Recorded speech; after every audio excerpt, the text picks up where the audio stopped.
Shalom and welcome to NeshamaCast, exploring Jewish spiritual care today, brought to you by Neshama, Association of Jewish Chaplains. I'm your host, Rabbi Ed Bernstein.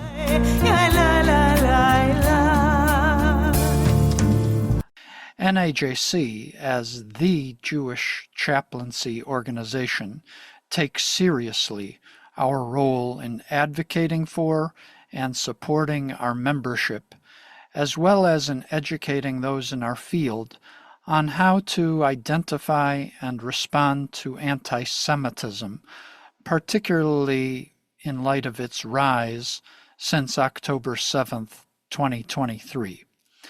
Recently, NAJC hosted a panel discussion on defining and combating antisemitism in the chaplaincy workplace that was held on September 17, 2024. My colleague, Rabbi Rebecca Camel, board-certified chaplain and vice president of NAJC, moderated the event that was held online before a live audience. I'll turn it over to Rabbi Camel to set the stage and introduce the panelists. My name is Rabbi Rebecca Camel. I am the NAJC Vice President, and I am so honored to be here with these three incredible panelists who will be addressing our topic tonight, anti-Semitism in the chaplaincy workplace. Thank you all for coming tonight. And we are, as I said, so grateful to our panelists. I will introduce them momentarily for joining us and offering their wisdom and expertise. But before we begin our program, I just want to offer a quick word of Torah. I'm a rabbi, so sorry, I can't resist. This Shabbat, we will read from the Torah portion, Ki Tavo, which comes from the book of Deuteronomy. In it, Moses is speaking to the Israelites and laying out all of the blessings that will come to them if they continue to follow God's commandments, and all of the curses that will befall them if they do not. At the end of the portion, Moses says, "You have seen all that the Eternal did before your very eyes in the land of Egypt, to Pharaoh and to all his courtiers and to his whole country. The wondrous feats you saw with your own eyes, these prodigious signs and marvels. Yet to this day, the Eternal has not given you a mind to understand, or eyes to see, or ears to hear." Commentators on this verse say that God did not imbue the Israelites with the ability to truly understand God's power until this moment, until they stood on the precipice of entering the land of Israel and needing to continue on their own, without Moses guiding them. Maybe God did not feel the Israelites were ready. Maybe God felt that the Israelites could not truly grasp the power of what was ahead of them until they had come face to face with it. Ultimately, it was not until this critical moment, this time when everything was about to shift, that they finally saw God's power. And so it is perhaps for us. In this moment, this time of turmoil in our communities, in our world, we are standing on the precipice of something big. We are faced with a choice: to embrace love, tolerance, and diversity, or to turn towards hate and prejudice. Can we see the power in one another? Can we truly use our minds to understand, our eyes to see, and our ears to hear each other? Tonight, we will be talking about anti-Semitism in the chaplaincy workplace and how that has grown and accelerated since the tragic events of October 7th. And after tonight, may we all use our minds to understand each other, our eyes to see each other, and our ears to hear each other as we continue to build bridges and meaningful relationships. So with that, I want to introduce our panelists. And I'm, again, so grateful that all of them are here with us tonight. And then I want to have everyone participate in a quick poll that will help us kind of understand a little bit about who's in the room and get some feedback about your experiences. There's just two questions that should only take a minute. And then we'll dive into our questions for our panelists. And then we'll leave some time for Q&A at the end. I'm going to ask that everyone please mute themselves. I think everyone is muted, but if you're not, please do. We're going to start with our panelists. We are so grateful to have Michelle Stravitz, who is the CEO of the American Jewish Medical Association, which I just learned just earlier started months ago, just after October 7th, as a result of really a grassroots effort of medical professionals coming together and saying, we need to have a space for us, which is pretty powerful. And she can speak more to that as well. But Michelle is the inaugural CEO of the AJMA. She has served in this role since January 2024. She's this is the culmination of Michelle's years of experience founding and managing a nonprofit organization in the oncology exercise space as a lay leader in the Jewish community, management and strategy consulting, and delivering event planning services.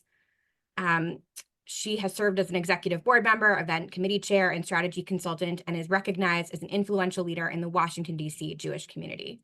So we are so grateful to Michelle for being here. I also want to introduce Steve Hunnigs, who is the executive director of the Jewish Community Relations Council of Minnesota and the Dakotas.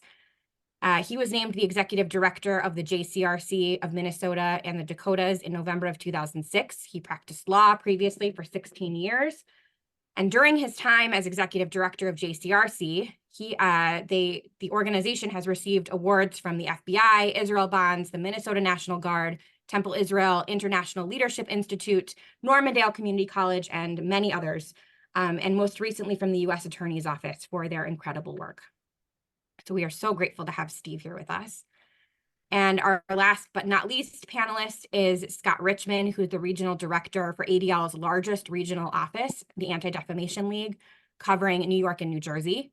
He oversees the work of the region, which includes incident response, anti-bias education, legislative initiatives, educational programs, funding, and leadership development.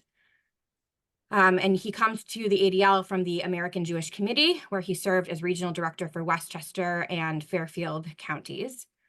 And he was a practicing attorney and investment banker before becoming a Jewish professional. So we are so grateful to all three of them for taking some time tonight to be with us. And again, our just deepest gratitude for all of the wisdom and expertise that you bring. So thank you. So I'd like to have, if it's all right, the poll brought up. There's just two questions. So feel free to take a moment to answer. The first one is, what faith tradition do you identify with? So please mark that. And then the second is, have you ever experienced anti-Semitism in the chaplaincy workplace? Yes or no? We'll just take a minute for people to fill that out.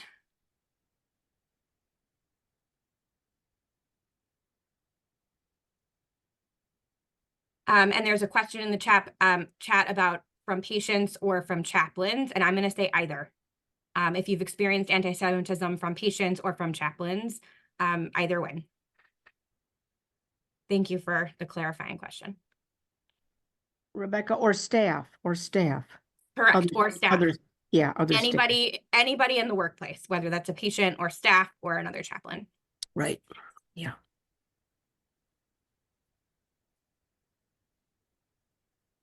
So I think everyone has responded. I'm going to go ahead and end the poll. Yep, please feel free. All right. So we have just kind of a quick breakdown. 46% of the participants have experienced anti-Semitism in the chaplaincy workplace or in this webinar. So that's a pretty startling number.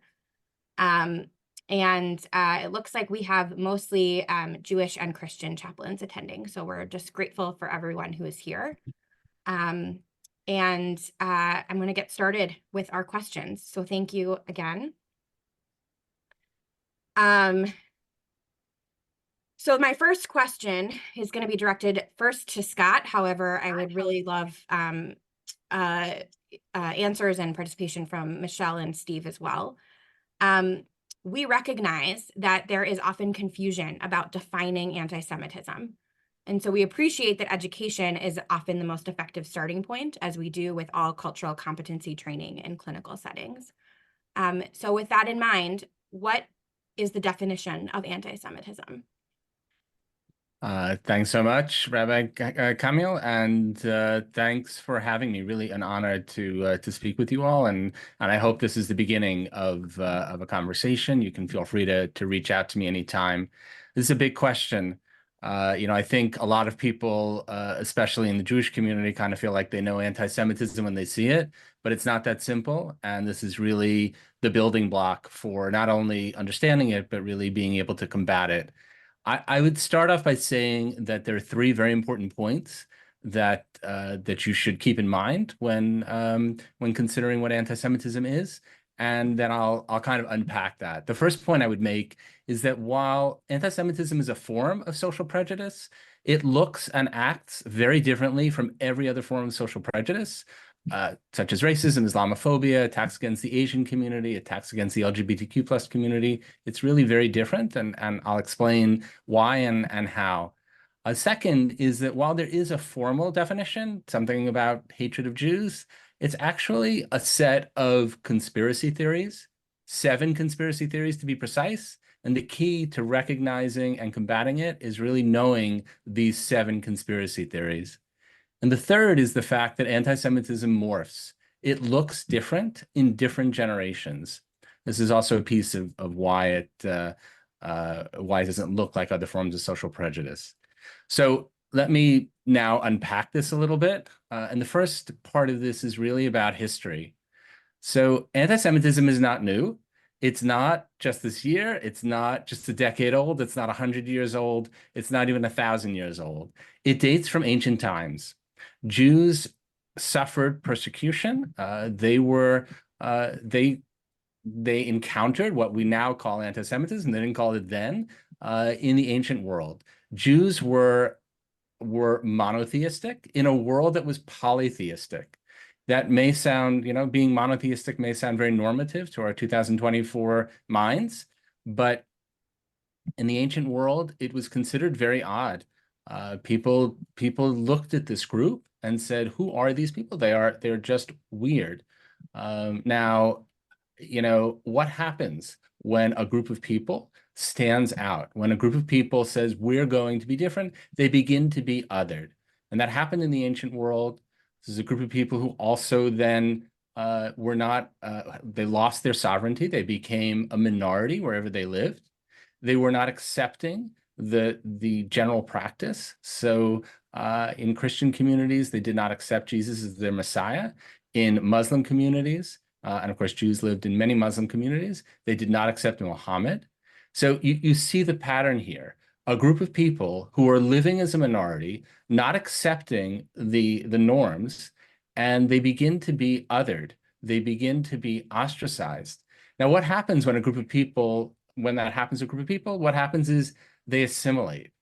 That's the normal course of things. And if you think of all ancient peoples, the Hittites, the Amalekites, you go through the Bible and you're going to see that the vast majority of ancient peoples simply assimilate. They don't exist today. They exist, but they exist because they were assimilated into larger groups. The Jewish community did not assimilate, or at least not all of them. And if I take the words of Deborah Lipstadt is the special envoy of the Biden administration, the State Department, actually, to monitor and combat anti-Semitism. She basically says there's absolutely no logic to the idea that Jews still exist. They shouldn't exist by the sort of norms, but they do. And obviously, from the perspective of a member of the Jewish community, that's a good thing, but it sort of cuts both ways. And when I say it cuts both ways, it's the fact that when you have this situation where a group of people have been othered in this way, not for a few years, not for decades, not for 100 years, but for thousands of years, you have a set of conspiracy theories that are woven around this group of people. 7 conspiracy theories, like I said before. And those conspiracy theories have had a very long time to bake. And that's what makes anti-Semitism so unusual. A very unusual set of circumstances that really does not apply to any other group. What are those 7 conspiracy theories? Well, the first is this idea of influence or power. The idea that Jews are in control of media, and they're in control of business, in control of elected officials, in control of Hollywood, which of course we hear seemingly all the time. The second is something related to money or greed. The third is it's sort of a dual loyalty charge. Jews are not loyal to the local community. They're only loyal to the Jewish community. They're not loyal to the United States. They're only loyal to Israel. The fourth is the deicide charge, the charge that Jews are collectively responsible for the killing of Jesus. Now, that was debunked by the Pope in 1967 with Nostra Aetate, with the Second Vatican Council. But for thousands of years, it resulted in violence, horrible violence against Jews who would hide on Easter because they knew what was coming. They knew the sermon that was put out there and would result in anti-Semitism, and it's gotten new life on social media. The fifth is the blood libel. The blood libel is this concept that Jews use the blood of non-Jews for their rituals, specifically to make matzah. It's obviously absurd, but it's been extended to this notion that Jews do not treat non-Jews properly. And of course, we see this in relationship to the war. We see blood libel charges constantly. The sixth is Holocaust denial, a really pernicious form of anti-Semitism. A form of anti-Semitism that when I was growing up, I'm a child of the 70s and 80s. When I was growing up, this didn't exist. It existed in dark corners. White supremacists who would say these horrible things, but they were sort of talking to themselves. But with social media, this has gotten new life, and you can find whole groups devoted to Holocaust denial on Facebook, even though it's no longer permitted on Facebook. And the seventh and last is anti-Israelism. Criticism of Israel when it rises to the level of anti-Semitism. And we should be clear here. There's nothing wrong with criticizing Israel. There's nothing wrong with criticizing the United States or France or the United Kingdom, whatever it happens to be. But there are triggers or moments when this rises to the level of anti-Semitism. And here we look to the International Holocaust Remembrance Alliance definition of anti-Semitism. This is sort of the most widely accepted benchmark, and we at ADL use that as a guideline. It's called a working definition. We always have to take into account context, but it's a guideline. And what does that guideline say? It says when you invoke the 3 Ds, delegitimization, demonization, or double standard, you may, in addition to criticizing Israel, you may also be doing something that is anti-Semitic. You also might be making a statement that's anti-Semitic. So what do I mean by that? Delegitimization is saying that the state has no right to exist. So you may be critical of Israel. You may be critical of the actions of the Israel Defense Forces. You may be critical of the actions of the Israeli government. But if in that criticism, at the same time, you say this country should never have existed, that may be anti-Semitism. I mean, think about it in the US context. If you're critical of a country like Afghanistan or our policy in Afghanistan or our policy in Iraq, that's fine. You can be critical of that. But if at the same time you throw in there that we should have never taken this country from Native Americans, we should have never taken this country from the British, whatever it happens to be, this country should never have existed, that's taking it to a whole different realm. Demonization. If in addition to criticizing the state of Israel, you demonize it, you compare the actions to the Nazis, that's the most common way that Israel is demonized.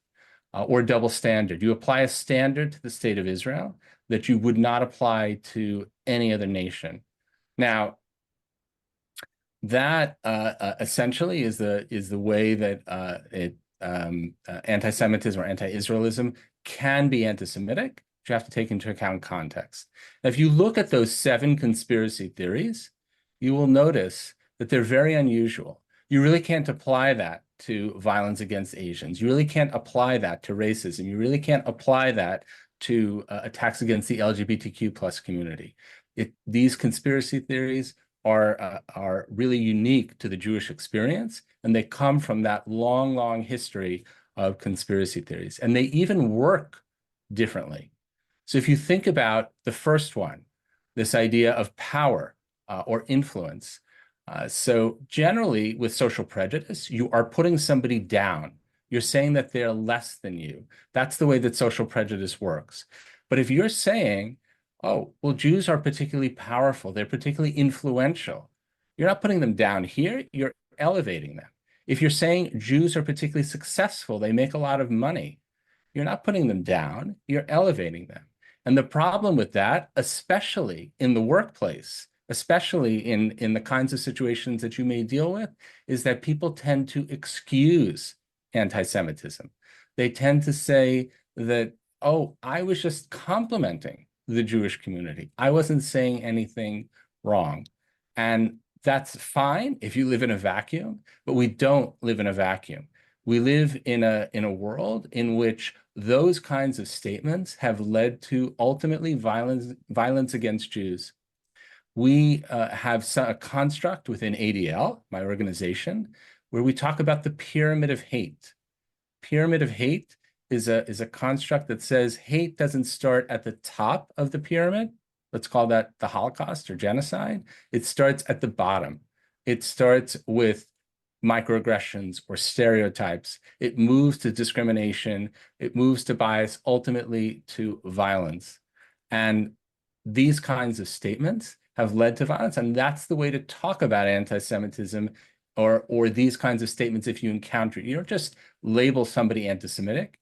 You let them know what you said may sound fine to you, but actually it's not fine. It's a stereotype, and stereotypes, especially in the Jewish context, have led to violence against Jews, and you really shouldn't be saying that. That's the way to have that conversation.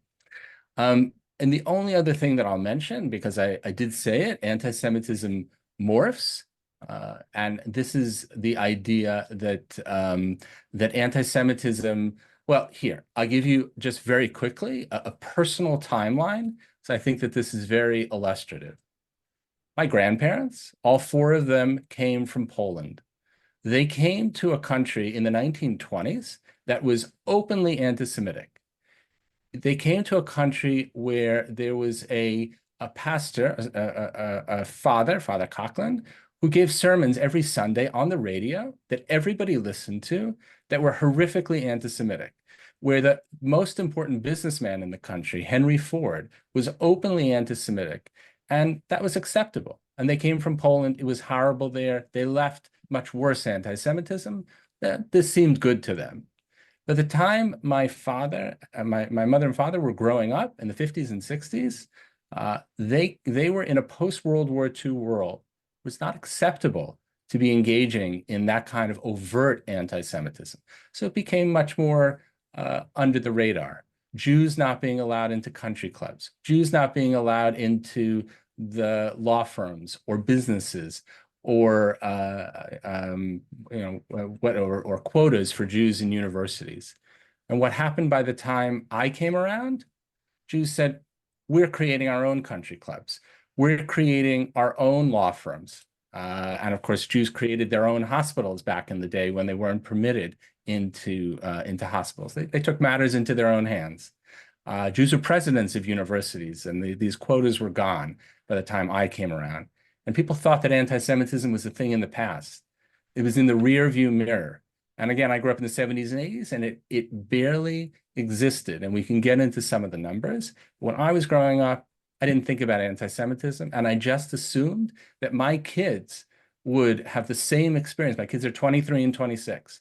And I assumed they would have the same experience that I did growing up, and they're having a completely different experience. In their world, anti-Semitism is endemic, and it's really touched so many different parts of their world, and we can get into that.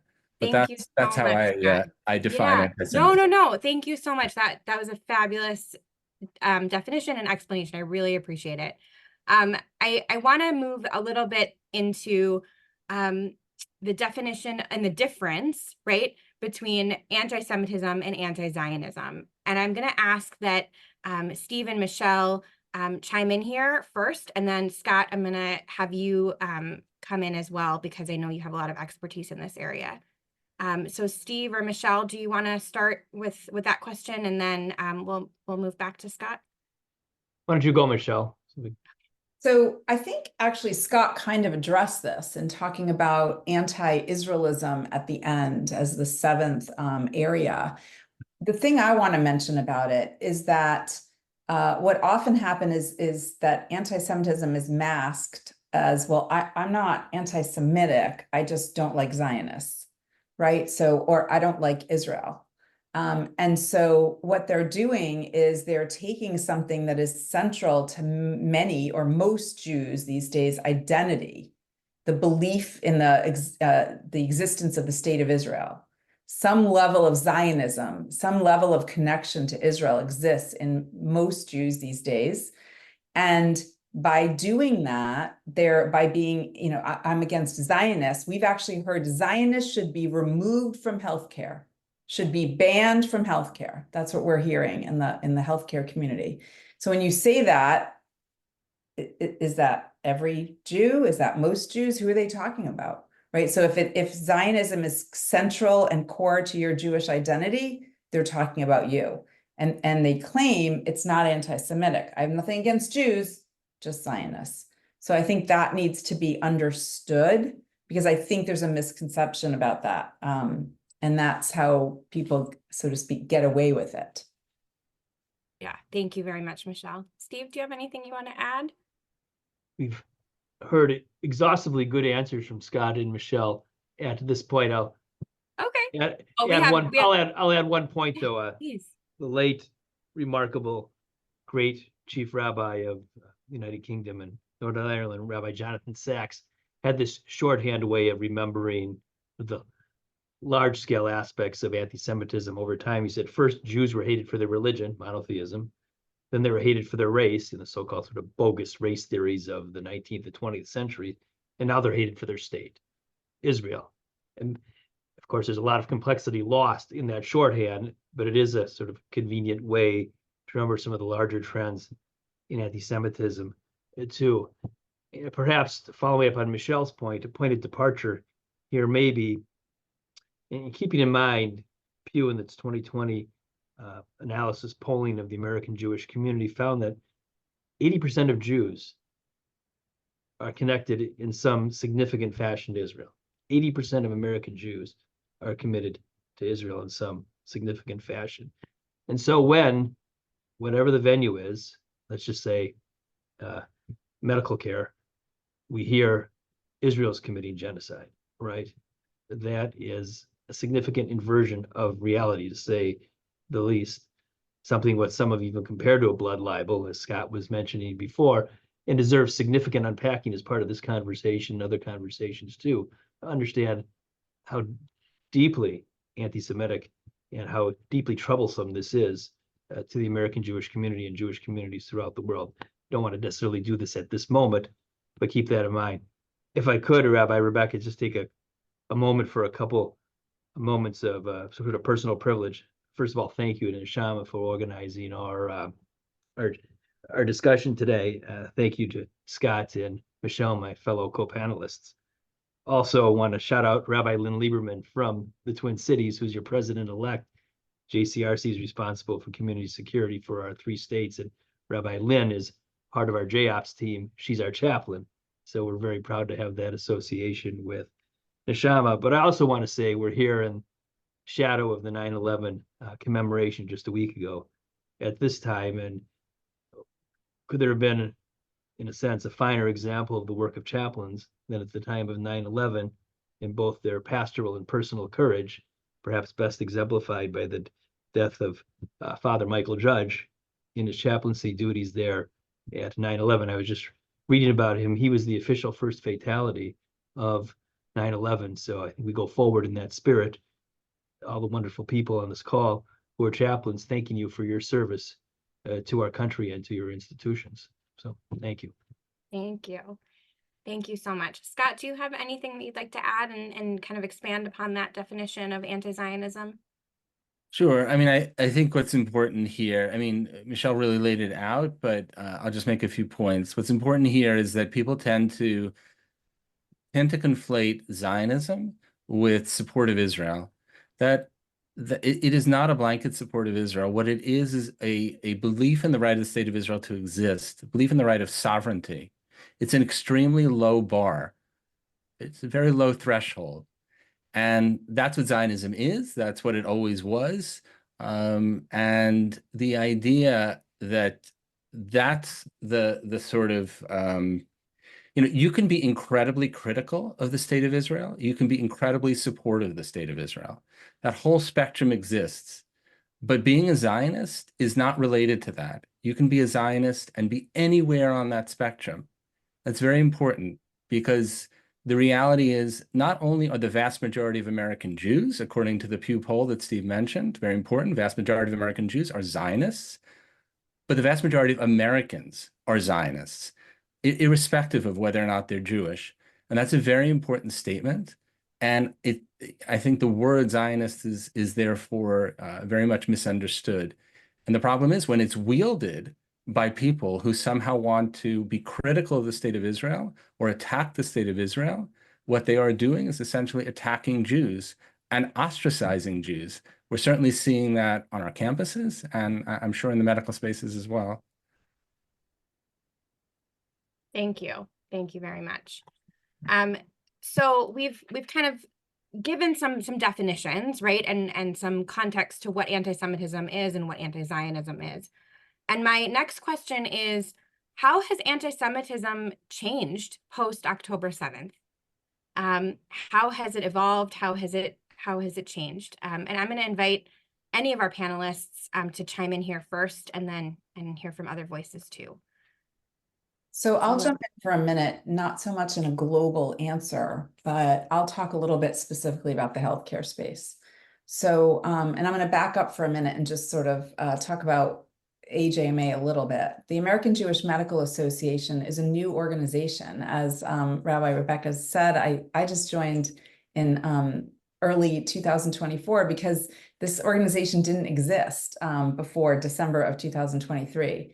AJMA was formed in the wake of October 7th because of the volcanic eruption of anti-Semitism that physicians and other healthcare professionals and students were seeing in their space, and they were horrified by what they were seeing. But when I say volcanic eruption, it's because it was simmering beneath the surface. It wasn't brand new. There were certainly particular disciplines that had been seeing it for years. The mental health space had been seeing it for years. Certain disciplines, including pediatrics, had been seeing it for years. But it really erupted, and we know that it had been existing on university campuses and then erupted in late 2023 after October 7th. So the same thing happened in the medical space. I think what changed was the blatantness of it, the boldness of it. And we were seeing it in the healthcare space. Someone asked when you did the poll, are we talking about patients? Are we talking about other chaplains? Are we talking about staff? And the answer is yes, and yes, and yes, because we were seeing it patient to physician, physician to patient or nurse or other staff members. We were seeing it physician to physician, nurse to nurse, faculty member to student, student to student. We're seeing it everywhere. Okay, no one seems to be immune from it. Now, there are pockets of places where a doctor will say, I haven't seen it at all. But the amount of experiences people are having in all sorts of different ways. So it's blatant. It's also very loudly in that anti-Zionism space. And while they're saying, I have nothing against Jews, just Zionists, at the same time, just by being Jewish, people are being accused of Zionism and then ostracized, dehumanized, and really sometimes excluded. We have students that are experiencing it all over campus. They're being shut out of educational opportunities. They're being shut out of study groups. Just because they're Jewish.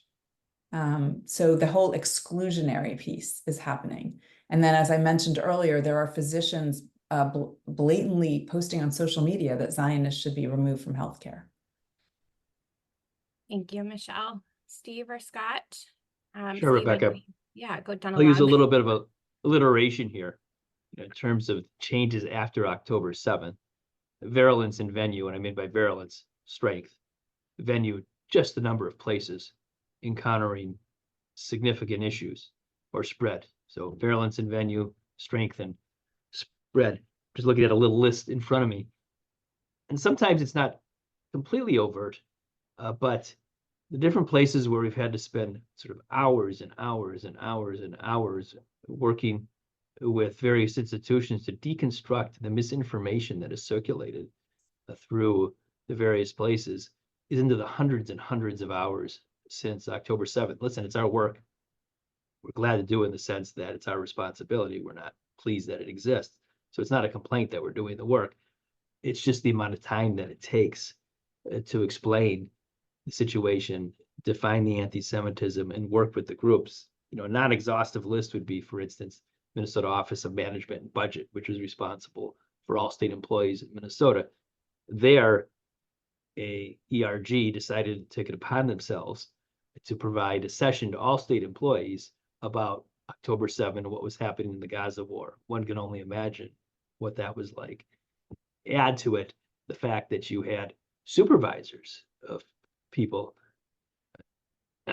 plotting certain statements or affirming certain statements, and you just had a colossal mess on your hands, both in terms of substance and in terms of employee relations.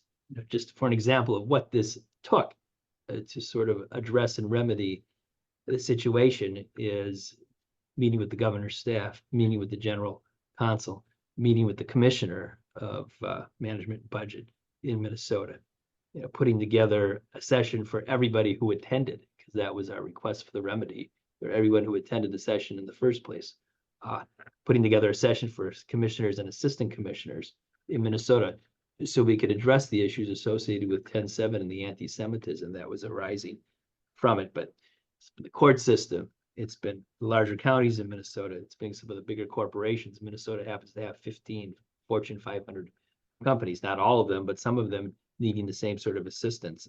Law schools in Minnesota, churches, large public school systems. And the good news is the work that we've been able to do, and ADL has been there too, and other organizations too, has been effective, right? And it shows you that we don't have to despair, that there is good work we can do. There are people of goodwill, and sometimes people, like all of us, simply have to learn and be educated. And we have to do that in non-patronizing, non-condescending manner and work with people and teach them. But there's no substitute for just the hour after hour after hour of work that it requires. I'm thinking right now just quickly of one prestigious private school in Minneapolis, and to their great credit, in the situation was that a Palestinian poet was brought to the school. Of course, it's good for education, right? Ending up wearing a shirt that said, from the river to the sea, Palestine will be free, to which the Jews interpret as annihilating, destroying the state of Israel, in a school that is about 20% Jewish. And, in the end, the head of school spent hours and hours with the committees that she convened, gave a presentation to upper school faculty, lower school faculty, middle school faculty. But that's just, what one situation required in order to repair. One thing that we have, it might be of use to people, is our thesis statement, and then I'll be quiet, is it's tough to teach about anti-Semitism without teaching people something about Jews first, okay? Exactly. And our presentation is called, and it's iterative continually, it's always changing, but the core of it is we call Jewish identity and anti-Semitism. You have to spend some time in defining Jewish identity and explaining who Jews are, and then hearing things from Scott, and the ADL materials are excellent on the tropes, and using that as helping to define anti-Semitism too. I think there's other hopeful things that we can all do together that we should talk about too as we go further in our discussion today. But there's no substitute for just plain hard work under the circumstances. Thank you. Thank you so much. I do want to move into our next question, which is really about how HR departments, right, and our institutions and hospitals, in the facilities and places where we work, often don't have a clear definition of anti-Semitism or a policy for how to handle it. And so how can chaplaincy departments support Jewish staff or even be empowered amongst ourselves when we're facing overt anti-Semitism, whether that's from patients, chaplaincy colleagues, or staff? And Scott, I'm going to start with you and then move to Michelle and then Steve. Thank you. So the first thing I would say is that ADL is here for you. This is our role. ADL responds to anti-Semitic incidents. We're an organization that was founded in 1913. We've been doing this for a very long time. We're a bit unique. There's no other organization like ADL. There's no other faith or ethnic group that has an organization like ADL, but our role since 1913 is to fight hate. That's all that we do. We're a Jewish organization. We take the lead when it comes to anti-Semitism, and we are allies when it comes to other forms of hate, very strong allies, because we have a lot of resources to offer to other groups. Incident response is a basic part of the work of my team. My team, I'm the director of the office, the regional office of ADL for New York and New Jersey, largest office of 25 offices across the country. So no matter where you are, there is a staff that's prepared to assist you. People report anti-Semitic incidents to us, and it's very easy. You can just go to adl.org and you'll see a button there, or go to adl.org/report incident. This is, of course, confidential. It comes to us and we help you. It doesn't matter if you think it's an incident, you have no idea if it's actually anti-Semitism, or maybe it's something that it's more extreme, where you want to involve lawyers or law enforcement, whatever it happens to be. We're a one-stop shop. We work that through with you. I can tell you that since October 7th, my office, just my office, has had over 5,000 incidents reported to it. And you know, we're helping every single person. So it's very important. It's very important to report for you so that we can help you through it. We can, you know, we're not afraid to reach out to your administration, always at your direction. We never take steps without your permission. We're not afraid to be vocal. You know, we're not afraid to take whatever steps are necessary. But in addition, we track this. This data is very, very important. We have been putting out something called the Audit of Anti-Semitic Incidents since 1979, with 44 years worth of data. And that data is used to approach elected officials or university presidents or whoever it happens to be, principals of schools, and say, you have a problem, you need to act. It's not just that we think there's anti-Semitism, or we think it's growing, or we think it's growing in this area, but we know we have that data. So reporting it to us is not just an act for yourself, it's a collective act to help with this issue of fighting anti-Semitism. Thank you. Thank you. I'll just add one other thing, because you mentioned about how we can help members of the Jewish community who are trying to put these issues forward. I will say that in many organizations, Jews have formed a Jewish ERG, an employee resource group, and that employee resource group has done a lot. It's been an entity that people can come to. It's been an entity that has introduced the Jewish community. They may have holiday programs, whatever it happens to be, but they will also bring in speakers. I speak constantly. I do a lot of corporate training, and I'm always brought in, actually usually by the DEI professional that brings me in. It's under that rubric, but it's always members of the Jewish community who have approached the DEI professional, and they've said, anti-Semitism is a serious problem in society at the moment. Here's the data. Anti-Semitism, we are concerned, is a problem in this organization. And we would like to have some sort of program on anti-Semitism. We'd like to bring somebody in. And that's the way it's done. So, you know, you should see yourselves as advocates, see yourselves as being empowered to deal with this situation in your organization. And of course, we have a lot of resources for helping to build Jewish employee resource groups. On our website, you can go to ADL at Work. Just Google ADL at Work, and you'll see many resources for the workplace, all kinds of data, all kinds of assistance with forming employee resource groups. Thank you, Scott. Thank you, Michelle.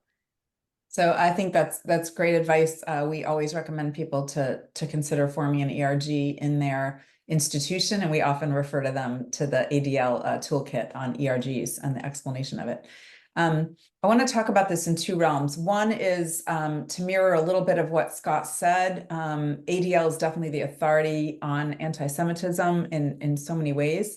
AJMA, as I said, was formed in response to the volcanic eruption after 10/7, and also to be, in general, a safe and enriching community with a unified voice for all healthcare professionals. Now, I say that because it's really important to create a safe community for people.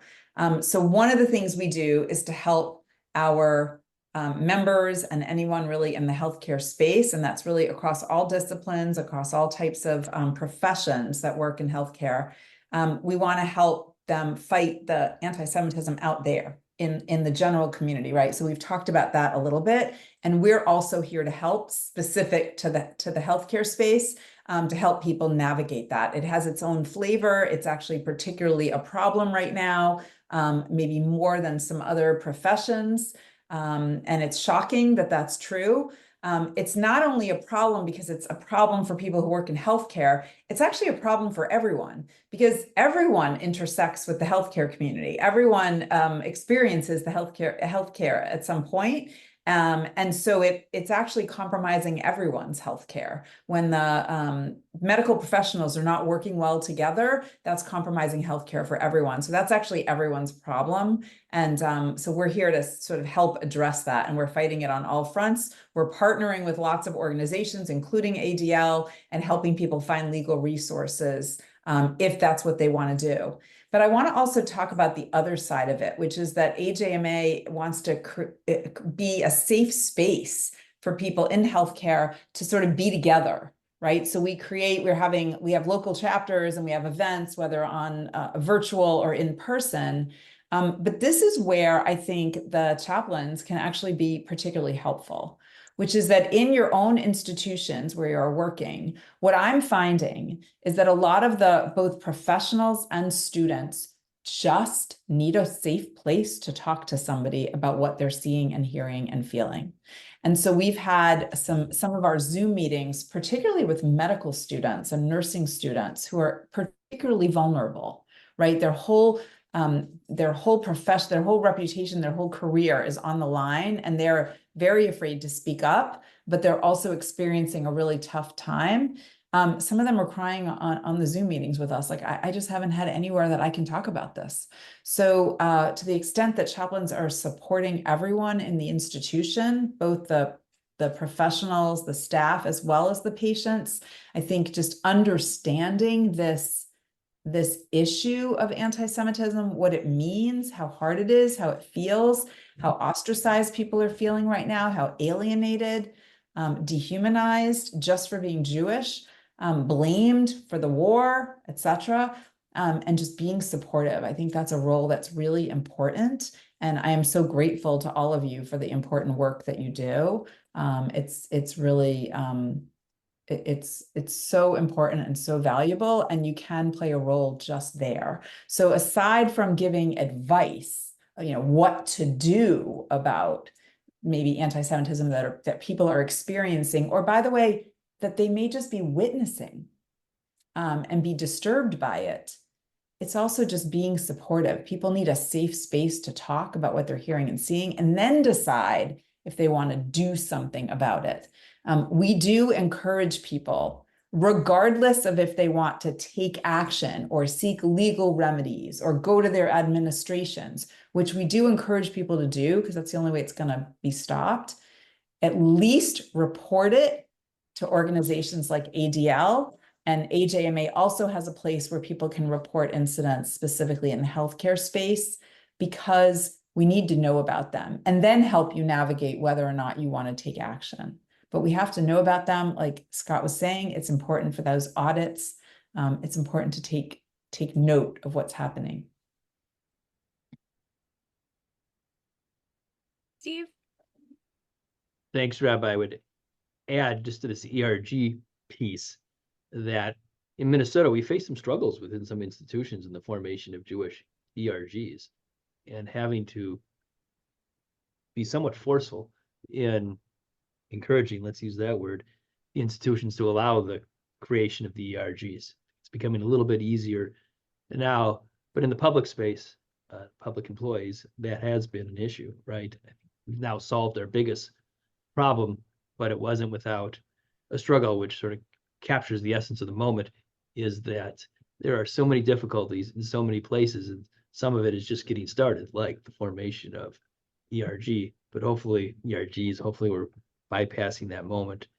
Now, another way to look at the situation, and it's enough at some point to just address the anti-Semitism or the discomfort or situations that are even worse than that, is also to be a little bit on the hopeful side too. And so I see there's a Catholic chaplaincy group that's involved today, and of course the Jewish chaplaincy group, and the opportunities for collaboration and partnership and working together between various religious chaplaincy groups. Scott happened to mention the Nostra Aetate. It's 60th anniversary next year of the Nostra Aetate, which was the Vatican document that fundamentally reset the theological relationship between Judaism and Catholicism, and to a larger extent Judaism and Christianity, and the opportunity to program around it for different groups, particularly Jewish and Catholic, but Jewish and all Christian too, to explore and celebrate what it means, right? And the great upward trajectory in the improvement of Catholic-Jewish relations, especially in North America, has been a great cause for celebration. And this is some places where, just a modest suggestion, where organizations or different cohorts or cognates, I think that was the word you were using, Rabbi, can work together towards a better end and education, which can help combat, say, anti-Catholicism and anti-Semitism at the same time. So that's my little humble suggestion about ways that we can work towards a better future, even during the midst of the difficulties that we're now facing. I just want to add something to what Steve said. Steve brought up a good point about Jewish ERGs and the problem with forming those ERGs. I will tell you that the most common problem that we encounter, that we have to help them through, is this idea that people come back and they say, oh, we don't form employee resource groups for faith groups. We form employee resource groups for ethnic groups. It doesn't necessarily fit.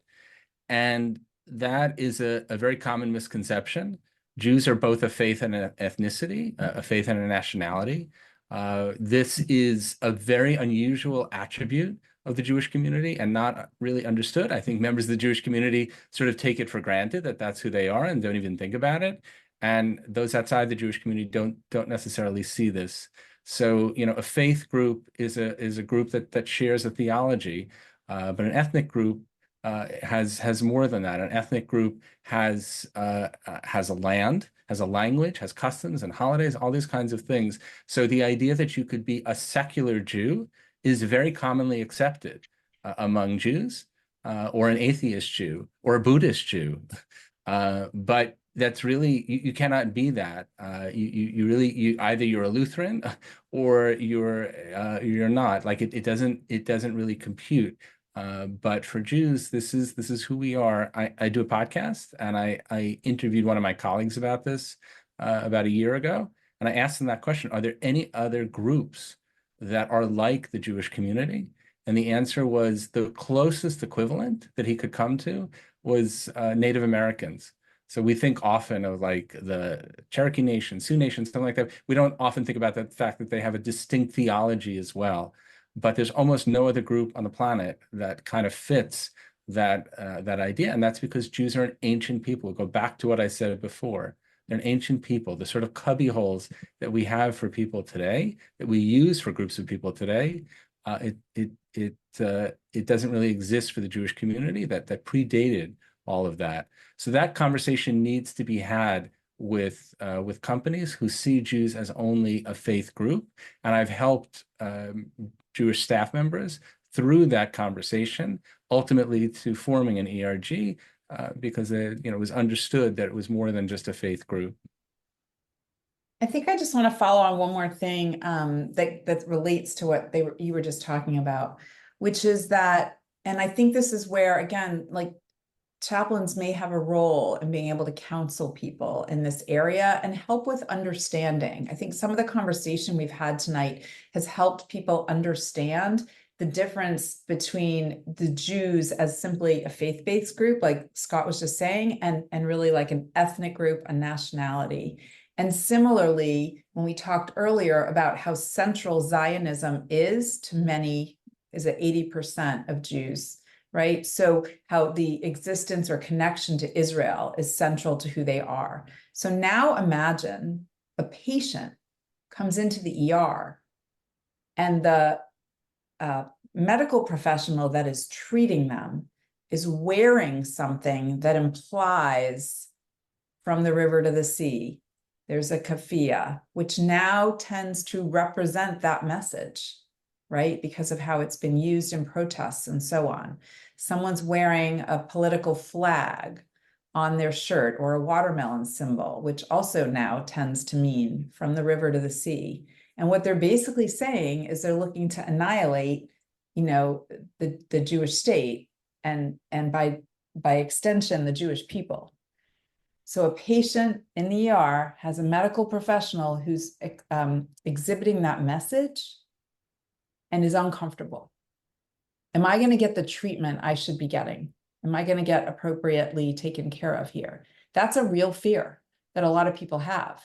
I don't know if any of you have heard the stories, but I know a lot of people who say my child, my son, my wife, my cousin wears a Jewish star, and I'm afraid if they go to the hospital, they won't get treated properly. That's pretty scary. And I think that people need to understand, we've had patients in certain hospitals ask someone to remove the flag from their white coat and have that person refuse to do it.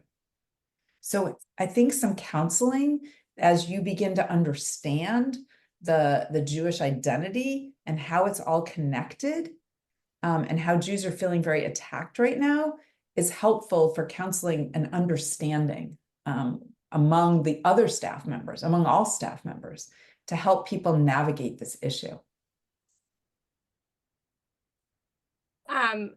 So I want to move, we have two more questions, or I have two more questions for our panelists, but I want to just, I put a message in the chat, but just in case people didn't see, we will have time for Q&A, so please put your questions in the chat and I will get through as many as I can after we're finished. So feel free to write questions and then we'll ask our panelists. So my next question is actually, you know, we've talked about these employee resource groups, and I think that's a great idea and something that I'm hoping that a lot of us who work in institutions can create or start to form.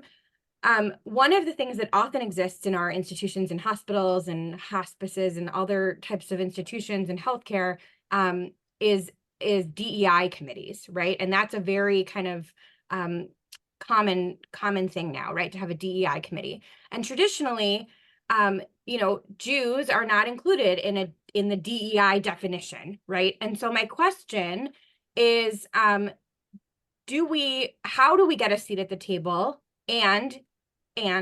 or do we need one? And so I'm gonna ask Michelle, if you wouldn't mind, just because this is kind of healthcare focused, to answer first, and then we can move to Scott and Steve. So, I mean, this has definitely been an issue. This is a huge issue. I'm going to address it specifically in medical schools right now, where medical schools have taken on a lot of social justice topics that they're teaching their students. Students learn a lot about racism. They learn a lot about, you know, inclusivity and so on, diversity, equity, inclusion, all the topics. And they're taught a lot about this, and they never talk about the Jews. They never talk about what it means to be a Jew. They never talk about anti-Semitism. There's no sensitivity training to it. It's not part of it at all. And yet DEI is a growing part of medical school and nursing school education. So AJMA has actually taken the initiative to reach out to the deans of medical schools and now the nursing schools we're working with to sort of start to give them some resources, identify the issue, and suggest that they do some training on it. Now, it's not very helpful for us to just say, we think you should do some training on this and leave it at that. So AJMA has actually developed some curricular materials, and we're launching it this year, piloting it with some medical schools and a nursing school who are very interested in it, and basically encouraging them to have materials that they're teaching their med students. And this is taking it from the students all the way through, right? Because the students of today are obviously the healthcare professionals in the future. But that is one of the things that we're working on, because it does need to be addressed. We do need a seat at the table. Sensitivity to this and an understanding of it needs to be brought to the forefront. And similar to the way that and I'm not an expert in racism, but similar to the way that people should be able to define, the people who are experiencing racism should be able to define it for themselves. The Jews should be able to define anti-Semitism, right? Using the IHRA definition that Scott referred to earlier, and helping the people understand that even anti-Zionism can be anti-Semitism, and so on. So doing that education. And then that does need to extend to all the institutions, the hospitals, everyone. But we're working on that specifically right now in the med schools. I can just jump in terms of DEI. I mean, I think there's a sort of a theme through everything that I've said and that others have said, and that's really the unique Jewish voice. And I think part of the issue with DEI, and the reason that DEI professionals don't look to incorporating Jewish communities, because they see the Jewish community as white presenting and part of the majority culture. And I think a lot of what I'm talking about, especially when it comes to anti-Semitism, is that there is a unique Jewish voice that needs to be represented, a unique Jewish experience, especially in terms of anti-Semitism in this moment. If we look at the statistics in terms of rising hate incidents, there's no comparison really to any other group besides the Jewish community, because the Jewish community is around 2.5% of the population of this country, very small percentage of the population of this country, but such an outsized number of incidents. So given that, and given the sort of unique Jewish voice that is often not heard, and of course, in this country, the sort of idea that Jews are white presenting in Israel, just as an example, vast majority of Jews are what would be considered Black and brown people. So, the experience of Jews is not uniform, and a lot of misconceptions about that. So it's important to think about incorporating that voice, and that's the way that I've explained that to a DEI professional. And people often come to me and say, does DEI need to be dismantled? Is this something, we don't talk in those terms. ADL believes that there is systemic racism in this country, and that DEI has played a very important role in combating systemic racism, and that it needs to not be dismantled. It needs to be improved. It needs to be done right. It needs to have a Jewish component to it. So it's not about DEI being bad. It's that the DEI needs to be done better. Steve, do you have anything you want to add? Michelle, it's good to know that you're developing some specialized resources for medical schools. That's really important. One of the places where we were less successful last fall was the University of Minnesota Medical School. I want to talk to you about being partnering. So that's terrific. Thank you for that information. I was going to make the same point that Scott made about we do this in our Jewish identity and anti-Semitism presentation, is to point out that precise fact that more than half of Israel's population would be people of color. DEI folks often do not know this fact, and it's kind of incumbent upon us to help make them more knowledgeable in a sort of comfortable setting, right? I think we so quickly go to adversarial spaces in our country and in our community, and I think the idea of partnership and collaboration whenever possible is hugely important. At the JCRC, we sort of invoke our own version of the Hippocratic Oath, which is first do no harm, right? There are ways to work through issues without us going into our separate corners and practicing belligerence and bellicosity. So I think it's really important to try to strike the right tone. Now, that does not mean any of us should unilaterally disarm at the same time, and there are situations which require forceful responses. But I think the calibration of the way that we address issues is keenly important these days. Thank you. Thank you. So one of the questions that was posed in the chat here, and I think this is kind of a little bit of going off of what Michelle was talking about, if someone comes into the ER and they're getting care from someone who is wearing something that may indicate, something that makes the patient uncomfortable. Someone had written that I find myself thinking about medical events in Gaza and the great worry about medical care in that area and how that may cause empathic healthcare professionals, Jewish and non-Jewish, to carry a lot of ambivalence. And so how do we sort of hold space for that while also making sure that we are acknowledging anti-Semitism where it exists? And I'm open to whoever would like to jump in first on that. Go ahead, Steve. I was just going to say, I'm interested. I'm sorry to keep picking on Michelle, but because this is so much of the work of your brand new organization, how are you addressing their sadly fascinating questions, right? So, as you say, I mean, the provider wearing the pin, a Jewish patient, in a sense, conflict of rights, right, occurring. How do we resolve it? I mean, what's the theory? What's the strategy? well, with that specific question, I think generally we feel that the patient is the vulnerable one. So when a patient comes into an ER or someone's about to have a baby or they're in the oncology clinic, they're the vulnerable one. And many, by the way, many hospitals have a policy of wearing nothing on your white coat that indicates anything about yourself. So other than your name and the institution you work for. So there are some policies. Not all of them are being enforced, but there are policies with dress codes for that reason. So that's one thing. But that's a separate issue. I think the question that was posed has to do with sympathy and empathy for the people in Gaza, and that those are not mutually exclusive. We all feel terrible about the medical crisis there. The question sometimes has to do with blame, where blame is placed. And if Jews in America are being blamed for that, that may be misplaced.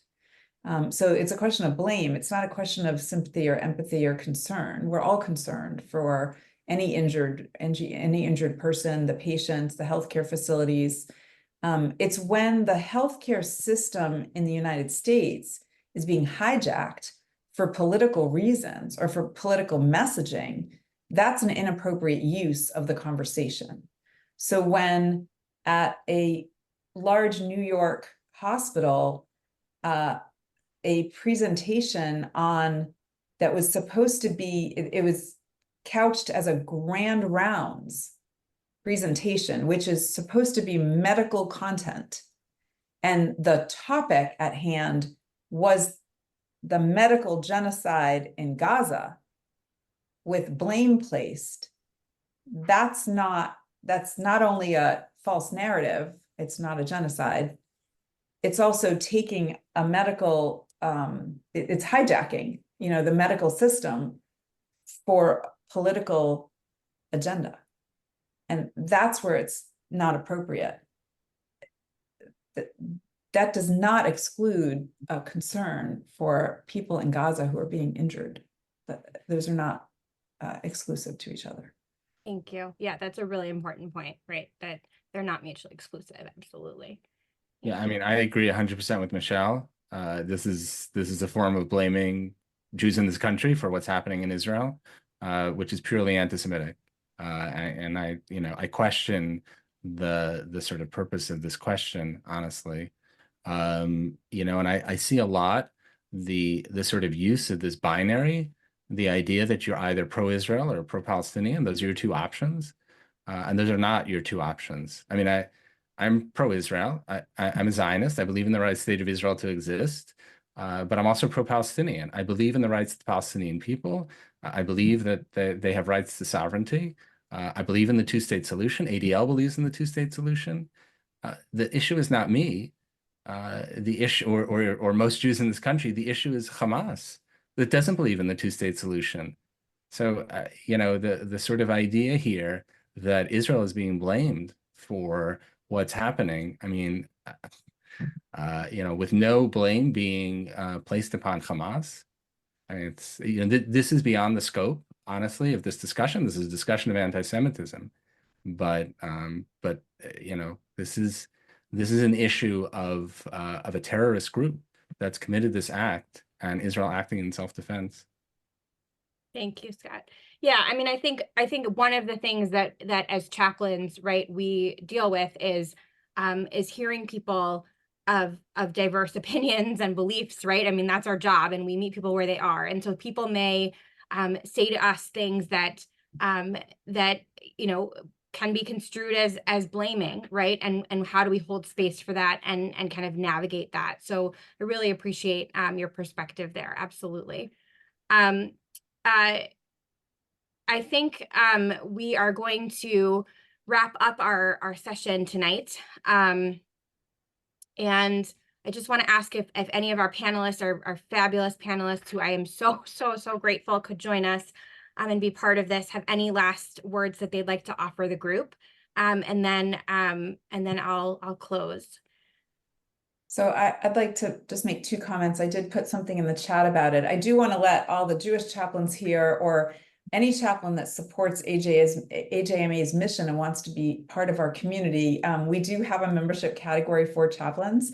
So AJMA casts a very wide net. We're a membership model, so we're a professional association that people can join, and we cast a very wide net across all disciplines in the healthcare space, and that includes chaplains. So I want to invite you to become members of AJMA. We actually have a special arrangement with Neshama for a discount for chaplains to join under that category. So I invite you to do that if you're members of Neshama as well. So that's one thing I wanted to offer. And the other is just to reiterate what I said earlier, which is just that this is a time of a lot of pain for a lot of people, and we appreciate what you do. Someone put in the chat that you do mostly listening and less counseling, and I think that listening is really important. There's people in a lot of pain. There's people feeling a lot of fear. There's medical professionals trying to do their jobs well in a climate that is very painful. We have some physicians and students and residents who duck out of the hallways to sob on the side because the way they're being treated or what they're seeing happening that is not being addressed. And they're just in pain, and they're trying to do their jobs. And then on the patient side, I just want to reiterate that there are patients, Jewish patients, who are genuinely fearful when they come into the hospitals, and we need to be aware of that and sensitive to it. So I appreciate everything that you do. Thank you, Michelle. Important. It's an important role. Thank you. Steve or Scott, any last comments? So I would just reiterate, a lot of what I've spoken about. You can do a much deeper dive in the ADL website. That's really a trove of resources there. Certainly on the issues of what is anti-Semitism, how does it manifest? There's a resource called Anti-Semitism Uncovered, which goes into those 7 conspiracy theories and a bit about the history and how it's manifested. If you want to check out the audit, and you can actually see the sort of rise in anti-Semitism, which has been, which is essentially a decade old. I mentioned that as I grew up, I didn't really encounter anti-Semitism. This rise began in 2013. It's not something that has existed for a very long time, and it's really also been about a rise in hate in this country. It's not just about anti-Semitism, but you can see it, and you can see how certainly in the past few years it's risen incredibly. I mentioned about reporting incidents. So it's very important that when you report those incidents, it only goes to the team at ADL, like if it's going to my team, and they take no steps without reaching out to you first, having a conversation, and they take no steps without getting your permission to do that. It's not being broadcast in any way.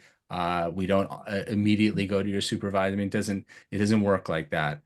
This is completely confidential, and if you just simply want to talk it through, you can talk it through. So adl.org/report incident.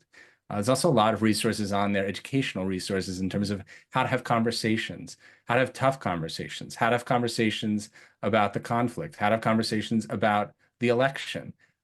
We're constantly putting new resources on there. These are really resources we put on there for K-12 schools, because we're very active in the space of doing anti-bias, anti-bullying, anti-hate work in the schools. But it's also applicable in these settings. And also, if you happen to be having these conversations with younger people, it's really very, very much tailored to that. So I would check out the ADL website, and certainly ADL at Work, which offers a lot of resources for workplace. Thank you, Scott. And I put in the chat my contact information if you Yeah. want to be in touch with me. Thank you, Steve. Great thanks to everyone involved tonight, to our co-panelists, and for all the work of chaplains. It's critically important. Maybe I'll leave it with a question, maybe to Rabbi Rebecca, because she knows the subject well, but maybe we have something to learn from the military, where Jewish chaplains, Muslim chaplains, Protestant chaplains, Catholic chaplains all work together so well, right? And what's their secret, and how is it that they can navigate difference, nevertheless, for the commonality of the entity? We do a lot of work with National Guards of 3 states, Minnesota, North Dakota, and South Dakota. And to see how well it works is really an endorsement of some of the highest American values. But the chaplaincy in and of itself is unique. And I think we can all take lessons and learn from it. So Thank you.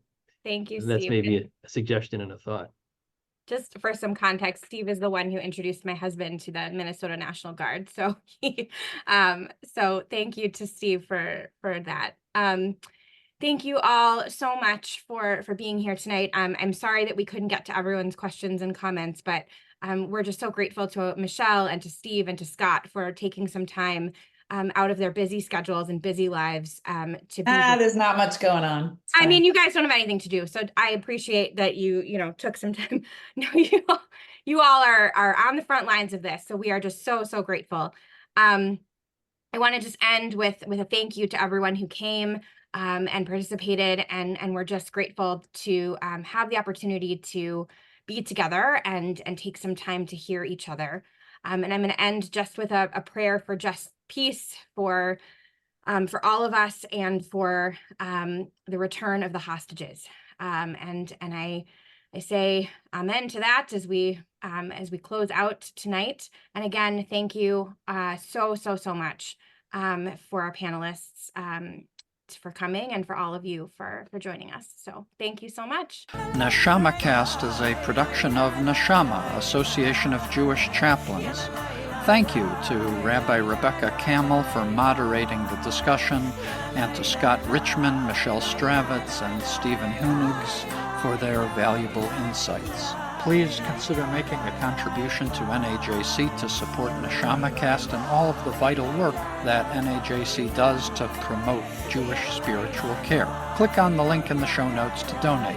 Thank you to Allison Atterbury, NAJC Executive Director, and Rabbi Drew Kaplan and the NAJC Social Media Committee for their logistical support. Our theme music is a Niggun for Kianu Amecha, written and performed by Reb-Cantor Lisa Levine. Please help others find the show by rating and reviewing the show on Apple Podcasts. We welcome comments and suggestions for future programming at neshamacast@gmail.com. And be sure to follow NAJC on Facebook to learn more about Jewish spiritual care happening in our communities. May we all work together to heal our world.